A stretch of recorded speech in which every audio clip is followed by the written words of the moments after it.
మేధ వినియోగం వేళ దిగ్గజ కంపెనీల్లో లేఆఫ్లు గత కొంతకాలంగా టెక్ రంగాన్ని కుదిపేస్తున్నాయి.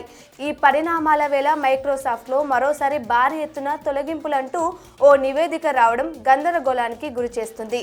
జనవరిలో దాదాపు 22,000 మందికి కంపెనీ నుండి తీసేస్తున్నారంటూ వార్త ఉద్యోగుల్లో ఆందోళనకు దారితీస్తుంది.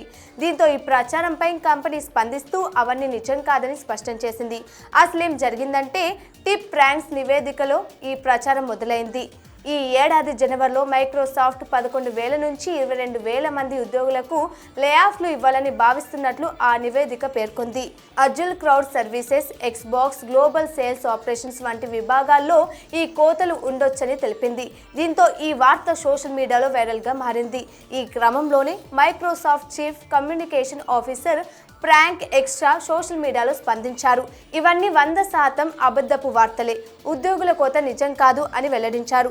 అంతకుముందు Windows central editor jet cordon స్పందిస్తూ లేఆఫ్ సమాచారం తప్పని తెలిపారు. అయితే దీనిపై కంపెనీ తరఫున మైక్రోసాఫ్ట్ అధికారిక ప్రకటన ఏది విడుదల చేయలేదు.